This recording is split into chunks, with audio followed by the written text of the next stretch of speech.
एक बार आप ये मानकर चलें कि आपकी लाइफ और बिजनेस कैसा होगा अगर आप पिछले साल के मुकाबले ज़्यादा पैसे कमाते हो या ज़्यादा सक्सेस हासिल करते हो या ज़्यादा प्रोडक्टिव बनते हो। अगर आप अपनी लाइफ के पर्सनल और प्रोफेशनल लाइफ में ज़्यादा सक्सेस हासिल करना चाहते हो या फिर कम समय में ज़्यादा काम करना चाहते हो तो वन थिंग के सिंपल प्रिंसिपल आपकी मदद कर सकते हैं, जो कि एक समय में एक इम्पोर्टेंट टास्क या गोल पर फुल एनर्जी के साथ काम पर फोकस करने के बारे में बताता है। ये आपके डिस्ट्रैक्शन लेवल को कम करता है और आप कम टाइम में ग्रेट रिजल्ट हासिल करते हैं। तो चलिए जानते हैं कि गैरी केलर और पापरसन की लिखी बुक वन थिंग की टॉप लर्निंग के बारे में, जिसको अपनाकर आप कम समय में ज़्यादा काम कर सकते हैं।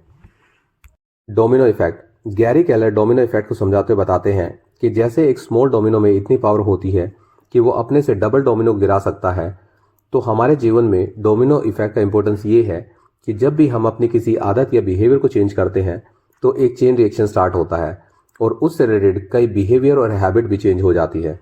इसी तरीके से आप अपने काम में उस टास्क को आइडेंटिफाई करें जो आपके काम का एक स्मॉल डोमिनो है और वही आपकी एक वन थिंग है जिस पर आपको फोकस करना है ताकि आपसे उससे रिलेटेड काम पूरे होते जाएं। जानते हैं कि क्यों हमारे जीवन में डोमिनो इफेक्ट इतना इफेक्टिवली काम करता है, क्योंकि हमारे जीवन में हमारी हैबिट और बिहेवियर एक दूसरे से इतने जुड़े हुए हैं कि हम जब भी किसी एक हैबिट में चेंज करते हैं तो उससे रिलेटेड और बिहेवियर पर चेंज आ जाता है। 80-20 प्रिंसिपल। परेटो के इस प्रिंसिपल को हर कोई जानता है। यह प्रिंसिपल जीवन के कई एरियाज में सच साबित हुआ है। इस प्रिंसिपल के अकॉर्डिंग कौन सी वो 20% एक्टिविटीज है जिसको करने से आपको 80% रिजल्ट हासिल होंगे। जैसे कि अगर आप केलर की तरह रियल एस्टेट बिजनेस में हो तो आपको ये जानना है कि आपके मैक्सिमम क्लाइंट कहाँ से मिलते हैं।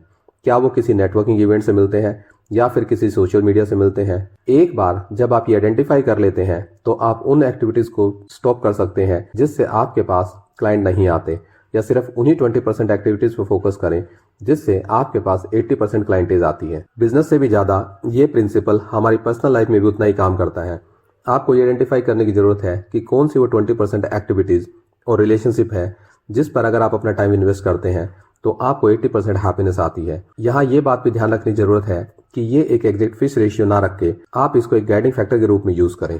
Always go back to the main question. अगर आप सक्सेसफुल लोगों को देखते हैं तो आप पाएंगे कि वो कौन से एक स्किल के लिए जाने जाते हैं, जैसे Sachin Tendulkar cricket, Amitabh Bachchan acting, Asha Bhosle singing.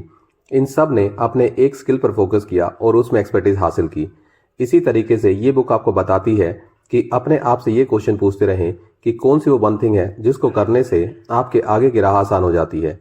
और अगर आप बिजनेस में हैं तो हर दिन अपने आप से ये क्वेश्चन पूछने की जरूरत है कि कौन सी वन थिंग है जिस पर आपको फोकस करना है। Productivity method to protect one thing. जब आप अपने वन थिंग को आइडेंटिफाई कर लेते हैं तो दूसरी बारी आती है प्रोडक्टिविटी टूल्स और टेक्निक्स की, जिससे आप अपने गोल को अचीव कर सकें। आपको ये आइडेंटिफाई करना है कि कौन सी टेक्निक है जो आपको हेल्प करती है कम समय में ज़्यादा काम करने के लिए, और जब आप फुल कंसंट्रेशन के साथ अपने मेन काम पर फोकस कर रहे हैं। ऐसे ही कुछ टेक्निक्स है जैसे कि time blocking technique, prioritization matrix या avoid multitasking. Choose balance and counter balance. हर कोई चाहता है कि वो अपने प्रोफेशनल एंड पर्सनल लाइफ में बैलेंस रखें, पर बहुत ही कम लोग होते हैं जो इसको इफेक्टिवली कर पाते हैं। इसकी बजाय आप लाइफ के हर एरिया में बैलेंस करने के बजाय काउंटर बैलेंस का यूज करें। जैसे ही जब आप कोई अपना गोल अचीव करते हैं तो उसके बाद अपनी कोई वैकेशन प्लान कर सकते हैं या कोई सेलिब्रेशन प्लान कर सकते हैं। और हाँ, काउंटर बैलेंस करने में ज़्यादा देरी ना करें। आफ्टर ऑल, मेहनत से आपने अपने गोल को अचीव किया है। Live with purpose. इस बुक का बिगेस्ट लेसन है कि ना केवल आप ज़्यादा काम करने और अचीव करने के बारे में बताती है, बल्कि साथ साथ आप अपने लाइफ के पर्पस को आइडेंटिफाई करें। और जब आप ऐसा कर लेते हैं तो आप पाएंगे कि अब आपके एक्शन और अकॉम्प्लिशमेंट ज़्यादा मीनिंगफुल हो गए हैं। पर्पस फाइंड करना ये आपके वन थिंग को आइडेंटिफाई करने में एक फाउंडेशन का काम करते हैं। Stay accountable. जब आप अपने मोटिव को आइडेंटिफाई कर लेते हैं तो अब बारी आती है अपने गोल के प्रति अकाउंटेबल रहने की। कुछ लोग होते हैं जो कि मोटिवेशन पर डिपेंड होते हैं। कईयों के लिए बाहरी मोटिवेशन काम करता है और कईयों के लिए इंटर मोटिवेशन फैक्टर काम करता है। बट आपको ये आइडेंटिफाई करना है कि आपके लिए कौन से फैक्टर्स हैं जो अपने गोल को अचीव करने के लिए काम करते हैं। चाहे कुछ भी हो जाए, आप अपने गोल को अचीव करने के लिए अकाउंटेबल रहें। जब आप अपने वन थिंग पर फोकस करते हैं तो बाकी सारी चीज़ें आपके लिए आसान हो जाती है, और जब आप इसे कर लेते हैं तो आप वो सफलता हासिल करते हैं जो आपने पहले कभी सोची नहीं होगी। अगर आपको ये वीडियो अच्छी लगी तो आप इसे शेयर करना, वीडियो को लाइक करना और हमारे चैनल को सब्सक्राइब करना ना भूलें।